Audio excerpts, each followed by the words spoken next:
చేసుకుంటాను నమ్మించి భీమడోలు మండలం పోలసన్నపల్లికి చెందినటువంటి రవికుమార్ అనే వ్యక్తి తనను మోసం చేశారంటూ భీమడోలు మండలానికి చెందినటువంటి నాగేశ్వరి అనే యువతి ఆరోపిస్తూ ఉన్నారు. ఇప్పటికే దీనిపైన పోలీసులు కూడా ఫిర్యాదు చేసి ఎఫ్ఐఆర్ కూడా నమోదైంది. కానీ ఇప్పటివరకు ఎవరు కూడా చర్యలు తీసుకోలేదు. తనకు న్యాయం చేయలేదంటూ కూడా ఆమె ఆవేదన వ్యక్తం చేస్తుంది. ప్రస్తుతం మనతో పాటు యువత ఉన్నారు. ఆమెతో ఒకసారి మాట్లాడే ప్రయత్నం చేద్దాం.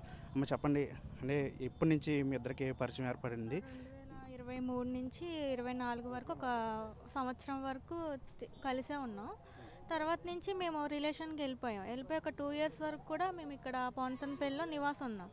పెళ్ళి చేసుకుంటానని చెప్పి నాకు ఆల్రెడీ మ్యారీడ్ అయింది, పిల్ల ఉంది అని చెప్పి తర్వాత కూడా పర్వాలేదు నేను చేసుకుంటా, ఇంట్లో వాళ్ళకి నేను ఒప్పించి నేను చేసుకుంటా అన్నారు. అప్పటికి వద్దని కొంది కూడా మా బలవంతంగా ఇష్టపడి వెంటపడి ఇబ్బంది పెడితే సరే అని మేము ఒప్పుకున్న తర్వాత కూడా సరే ఉండు అని చెప్పి మేము 2 ఇయర్స్ వరకు రిలేషన్లో ఉన్నాం. తర్వాత ఏంటంటే 2 ఇయర్స్ అయిపోయింది కదా అని నేను పెళ్లి టాపిక్ వచ్చి నేను అడిగా, పెళ్ళి చేసుకుంటాను అంటున్నా కానీ చేసుకోవట్లేదు ఏంటి అని అడిగితే తర్వాత వాళ్ళ అన్నయ్య విశాఖోటి కృష్ణ, విశాఖోటి దుర్గని రమ్మని చెప్పి ఇలా ఇలా జరిగింది, మేమిద్దరం ఇలాగా ఉంటున్నాం కలిసి అని చెప్పిన తర్వాత కూడా వాళ్ళు ఆయన నీతో ఎలా ఉన్నాడు, నువ్వు మా క్యాస్ట్ అమ్మాయి కాదు, కులం తక్కువ దానివి, ఎస్టీకి చెందిన అమ్మాయివి, మేము బీసీలమని చెప్పి కించపరిచి తిట్టడం గట్టా జరిగింది. తర్వాత ఈ విషయాన్ని నేను మా పిన్ని వాళ్ళతో చెప్తే మేము వాళ్ళ ఇంటికి వెళ్ళి కూడా అడిగాం. పెళ్లి చేసుకుంటానని చెప్పి 2 సంవత్సరాలు నాతో కాపురం చేశాడు, ఇప్పుడు పెళ్లి చేసుకోమంటే మా అన్నయ్యలకి ఇష్టం లేదు, అది ఇది అని చెప్పి తప్పించుకొని తిరుగుతున్నాడు. అంటే నీకెందుకు ఇచ్చి పెళ్లి చేయాలి, నువ్వు మా క్యాస్ట్కి చెందిందను కాదు అది అని గట్టా తిట్టారు. మీ ఇద్దరు కలిసి సహజీవనం చేస్తున్నట్టు, కలిసి ఉంటున్నట్టు మీ ఇంట్లో తెలుసా ఈ విషయం? మా ఇంట్లో వాళ్ళకి కూడా తెలుసు, అమ్మకి తెలుసు. మా అమ్మగారితో మాట్లాడాడు, తను నేను చేసుకుంటా ఆంటీ అని మాట్లాడాడు. మా పిల్ల గురించి నీకు తెలుసా అంటే నాకు అంతా తెలుసు, నేను చేసుకుంటాను అని మా అమ్మగారితో మాట్లాడాడు. మా ఎన్నాళ్ళు అయింది మీ ఇంటికి వచ్చి మాట్లాడుతున్నాను? ఒక 5 మంత్స్ 6 మంత్స్ అవుతుంది. చెప్పిన తర్వాత కూడా మేము రిలేషన్లో ఉన్నాం. మా అమ్మగారు కూడా ఇంకా పెళ్ళి చేసుకున్నట్టు ఇంకా కలిసి ఉంటున్నారని అప్పుడప్పుడు వచ్చి చూసేది, అతనితో మాట్లాడేది, మా పాపతో మాట్లాడేవాళ్ళు అంతా చేసుకుని ఇప్పుడు వాళ్ళ అన్నయ్యలకు తెలిసిందని వద్దు అంటున్నారని ఇప్పుడు నువ్వు ఇదే ఊర్లో ఉంటే నేను చంపేస్తాను, మా తమ్ముడితో నువ్వు కలిసి తిరిగినా ఫోన్ చేసినా కానీ అని బెదిరించడం జరిగింది. తర్వాత నేను భీమడోలుకి సంబంధించి పిఎస్లో నేను కంప్లైంట్ చేసిన తర్వాత కూడా వాళ్ళు కేసు నమోదు చేశారు. కానీ ఇప్పుడు వరకు ఏది రెస్పాండ్ అయితే రాలేదు. ఎన్నాళ్ళైంది మీరు కేసు ఏమైనా పెట్టారు? ఎన్నాళ్ళైంది కేసు పెట్టి? కేసు పెట్టి మేము ఒక 1 మంత్ అవుతుంది. 1 మంత్లో డిఎస్పీ గారి దాకా వెళ్ళింది, వచ్చారు, కంప్లైంట్ తీసుకున్నారు, మొత్తం ఎంక్వైరీ ఇయ్యారు, వాళ్ళందరూ వచ్చారు, ఏం చేసామా, కలిసి ఉన్నామా లేదా అని ఎంక్వైరీ చేసుకున్నారు, ఫోటోలు వీడియోస్తో సహా అన్నీ చూసుకున్న తర్వాత కూడా మాకు ఏ రెస్పాండ్ అయితే రాలేదు. ఏమైనా ఫోన్ చేసి అడిగితే మేము అదే పనిలో ఉన్నాం, అది రాలేదు ఇది రాలేదు అని చెప్పుకుంటూ తప్పించుకొని తిరుగుతున్నారు. ఇప్పుడు ఏమంటున్నారు? మీరు పోలీసులతో మాట్లాడే ప్రయత్నం చేస్తారు, వాళ్ళు ఏం చెప్తున్నారు ఇప్పుడు? అంటే మేము ఫోన్ చేసి మాట్లాడాము, ఏమైందండి మేము ఇన్ని రోజులు అవుతుంది కేసు పెట్టి, వాళ్ళు ఇంకా స్వేచ్ఛగానే తిరుగుతున్నారు బయట, మరి ఏంటి వాళ్ళు నన్ను చంపేస్తానని ఇది అని బెదిరించి వీళ్ళతో చెప్పడాలు గట్టా ఇంటి దాకా రప్పించడాలు చేస్తున్నారని అడిగితే మేము అదే పనిలో ఉన్నామమ్మా, ఇంకా 4 days 5 days అని అలా వాయిదాలు చేసుకుంటూ వస్తున్నారు. మీ పేరెంట్స్ వాళ్ళ ఇంటికి వెళ్ళి ఎప్పుడు మాట్లాడాయి? అన్నాళ్ళు అయింది మాట్లాడి, వాళ్ళు ఏమన్నారు మాట్లాడి వెళ్ళినప్పుడు? మా పేరెంట్స్ వాళ్ళ ఇంటికి వెళ్ళి మాట్లాడలేదు. మా అమ్మగారు మా ఇంటికి వచ్చినప్పుడు నాకు వెనక ముందు ఎవరు లేరండి, నేను ఒక్కరిదాన్నే ఉంటాను, మా సొంత వాళ్ళు ఉన్నారు కానీ ఇక్కడ ఉండరని చెప్పుకున్నాడు ఆ అబ్బాయి. సరే వెనక ముందు ఎవరు లేరని ఇంకా మా అమ్మగారు కూడా నాతోనే కలిసి ఉంటున్నాడు కదా 2 సంవత్సరాల వరకు అని ఒప్పుకొని ఆవిడ కూడా సరే మీరు ఉండండి అని చెప్పేసి ఆవిడ వెళ్ళిపోవడం. అప్పుడప్పుడు నేను ఇంటికి వెళ్ళాలంటే ఆ అబ్బాయికి తెలిసి నేను ఇంటికి వెళ్ళడం, ఇంటికి పంపించని మా అమ్మగారు ఫోన్ చేస్తే ఆ అబ్బాయి పంపించడం అలా జరిగినాయి. మీరు మిమ్మల్ని వాళ్ళ పేరెంట్స్ అంగీకరించారా కోళ్ళ కింద? లేదు, ఇప్పుడు అదే మెయిన్ ప్రాబ్లం, అది వాళ్ళు అంగీకరించలేదు. నువ్వు మా క్యాస్ట్ అమ్మాయి కాదు, ఎస్టీ కులానికి చెందిన అమ్మాయివి అని తిట్టడం, నువ్వేం చేసుకున్నా ఇంటి దాకా రావద్దు, నువ్వేమేం చేసుకుంటే బయట చేసుకో, మేమేం చేయాలో మాకు తెలుసు అని బెదిరించడాలు అది గట్ట. మీరు ఫిర్యాదులో కూడా రాశారు అలా అబ్బాయి అలా వదిన అన్న కలిసి ఇదంతా చేస్తున్నారని చెప్పి, వాళ్ళు ఏమంటున్నారు? వాళ్ళు అసలు మీ అమ్మాయికి తిరిగిందంత అబ్బాయి మేము ఫస్ట్ స్టార్టింగ్లో అడిగినప్పుడు మాకు తెలియదు, మీరు ఎలా పడ్డారో మీరు చూసుకోండి అని స్టార్టింగ్లో అన్నారు. ఇప్పుడు అడిగితేనేమో మాకు సంబంధం లేదు, ఏం చేసుకున్నా పర్లేదు, మీరు ఎక్కడ చెప్పుకున్నా పర్వాలేదు, చేస్తే చేశాడు, మేము పెళ్లి చెయ్యము అది గట్ట అలా అంటున్నారు. మేమైతే మా ఇంటికి రానే, మా కోడలకైతే మేము అంగీకరించాము అని గట్ట. ఇంకోసారి ఆ అబ్బాయితో తిరిగినా, ఆ అబ్బాయికి ఫోన్ చేసినా కానీ ఊళ్ళో ఉండొద్దు అని గట్ట హెచ్చరించడాలు, భయపెట్టడాలు అలా జరుగుతుంది. అంటే మీరు ఇప్పుడు అబ్బాయి మీకు టచ్లో ఉన్నారా? మాట్లాడే ప్రయత్నం నా నెంబర్ బ్లాక్ చేసేసాడు, ఏ ఫోన్ చేసినా రెస్పాండ్ అవ్వట్లేదు. అతనే బ్లాక్ చేశారు. అతనే బ్లాక్ చేశాడు. ఎందుకని మీ ఇద్దరు కలుసుకున్న వాళ్ళు ఉన్నారు అంటే ఆల్రెడీ మీ ఇద్దరు కూడా మేజర్లు, ఎందుకని మీ ఇద్దరి మధ్య ఎట్లాంటి రావడానికి విడిపోవడానికి కారణం?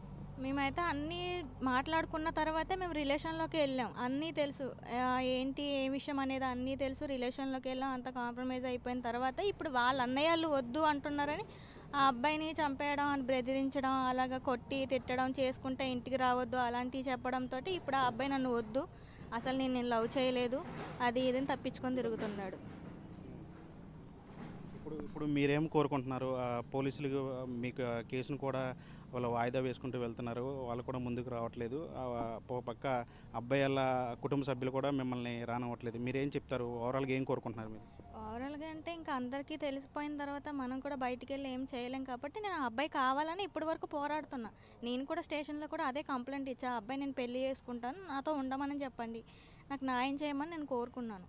ఇప్పటికీ అబ్బాయి మిమ్మల్ని ఇష్టపడుతున్నారా, లేదా కుటుంబ సభ్యులు ఒత్తిడి వల్లే దూరంగా ఉన్నా, లేదా అతను కావాలని మిమ్మల్ని దూరం పెట్టాడు? నాకు తెలిసినంతవరకు ఆ పిల్లడి వల్ల అయితే కాదు, వాళ్ళ ఫ్యామిలీ ఒత్తిడి వల్ల తను వద్దు అనుకుంటున్నాడు. ఎందుకంటే మేము ఇక్కడ తిరిగాం, ప్రతి ఒక్కరికి తెలుసు మేము ఎలా ఉన్నామని. భీమడోళ్ళు అందరికీ మేము ఎలా తిరిగాము, ఎలా ఉండాడు, ఏం చేసా అనేది మొత్తం తెలుసు ఆ అబ్బాయికి.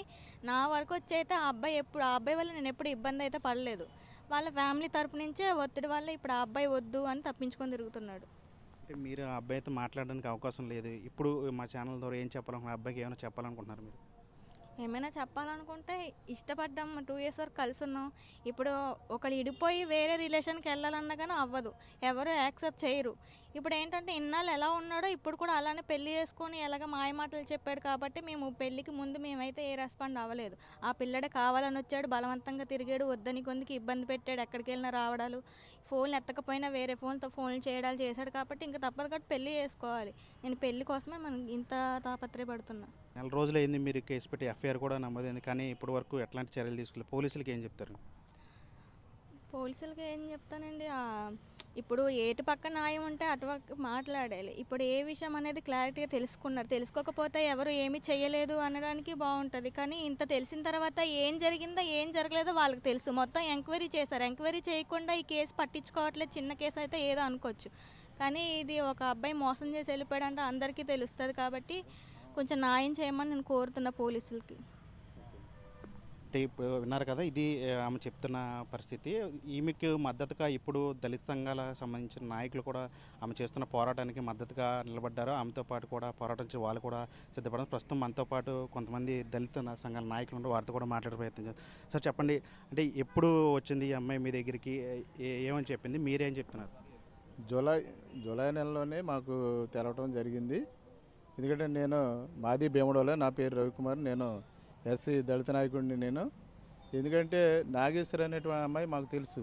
ఆ అమ్మాయి విషయాన్ని కూడా మేము దీన్ని మా దగ్గరికి వచ్చినప్పుడు దాన్ని చేసి క్షుణ్ణంగా పరిశీలించి ఆ అమ్మాయిని ఏం చేసామంటే, ఆ రోజు ఈ అమ్మాయి జరిగిన సంఘటన చెప్పినప్పుడు వెంటనే కంప్లైంట్ భీమడోల్ పిఎస్ నందు కంప్లైంట్ పెట్టడం జరిగింది. 18/7/2024 ఎఫ్ఐఆర్ చేశారు. ఆ ఎఫ్ఐఆర్ని ఏలూరు డిఎస్పీ గారికి పంపించడం, 24/7/2024 డిఎస్పీ ఏలూరు వారు ఇక్కడ భీమడోలు వచ్చి ఈ ఈగలాటి రవికుమార్ యొక్క బృందాన్ని కూడా వాళ్ళందరినీ కూడా ఎక్కడెక్కడ ఈ అమ్మాయి నాగేశ్వరి సంసారం బలవంతంగా ఈ అమ్మాయితో సంసారం చేయించుకున్నాడు. అవన్నీ ఇళ్ళు కూడా మూడిళ్ళని కూడా వెళ్ళారు, అక్కడ సాక్షులను కూడా విచారించారు. విచారించిన తర్వాత వెళ్ళిపోయిన తర్వాత క్యాస్ట్ సర్టిఫికేట్లు కావాలన్నారు. ఈ అమ్మాయి నాగేశ్వరి క్యాస్ట్ ఎస్టీ, కమ్మరే ఏదో కులం అమ్మాయి, ఎస్టీలోకి వస్తుంది. అడ్డతీగల మండలం భీమునిపాక గ్రామంలో నివసిస్తారు, అసలు నేటివ్ ప్లేస్. ఈ అమ్మాయి ఉద్యోగ నిమిత్తం వచ్చి ఈ విధంగా బలైపోయింది. కనుక ఏమంటున్నామంటే మేము చేసుకోమని చెప్పి అడగటం జరిగింది. అడిగితే మా మీద కూడా మిమ్మల్ని కూడా చంపేస్తాం, ఆ అమ్మాయికి ఏమన్నా సపోర్ట్ ఇస్తే మిమ్మల్ని కూడా చంపేస్తామని చెప్పేసి చెప్పడం జరుగుతుంది. కానీ మేము చెప్పే ఒకటే, డిఎస్పీ గారు కూడా వెంటనే దీన్ని త్వరితగతం చేసి వాళ్ళని అరెస్ట్ చేయండి అంటున్నాం. అరెస్ట్ చేయకుండా ఇంకా మొన్న ఎస్పీ గారి దగ్గరికి కూడా వెళ్ళి చెప్తే వాళ్ళు ఇంకా మేము అరెస్ట్ చేసే దాంట్లోనే ఉన్నామని చెప్తున్నారు తప్ప దీన్ని ఆలస్యం చేసి ఒక దళితులకి ఎస్సీ ఎస్టీ వాళ్ళకి న్యాయం జరగట్లా. కనుక ఆడవాళ్ళకి ఇన్ని చట్టాలు వచ్చినా కూడా ఇంకా వాళ్ళని అరెస్ట్ చేయకుండా విశాఖోటి ఈగలాటి రవికుమార్, విశాఖోటి కృష్ణ, విశాఖోటి దుర్గా వీళ్ళందరూ కూడా ఇంకా మా మీద హత్యా ప్రయత్నాలు చేస్తున్నారు, ఈ అమ్మాయి మీద నా మీద కూడా. కనుక దయచేసి మేము పోలీసు వారికి ఒకటే చెబుతున్నాం, ఎందుకంటే ఎఫ్ఐఆర్ అయింది, డిఎస్పీ గారు వచ్చి ఎంక్వైరీ చేశారు శ్రీనివాస్ గారు. కనుక ఇప్పుడు వచ్చిన డిఎస్పీ గారికి కూడా మనం చేసేది ఏంటంటే వెంటనే అదేదో ఏగలాటి రవికుమార్ క్యాస్ట్ సర్టిఫికేట్ రావట్లేదు, అది వస్తే మేము అరెస్ట్ చేస్తామని చెప్పుకొని బయటికి తప్పుకుంటున్నారు వీళ్ళు. కనుక దయచేసి వెంటనే చేయకపోతే ఇది ఉవ్వెత్తున జిల్లా స్థాయిలో మండల స్థాయిలో దీన్ని ఉధృతం చేస్తాం. ఇది ముఖ్యమంత్రి చంద్రబాబు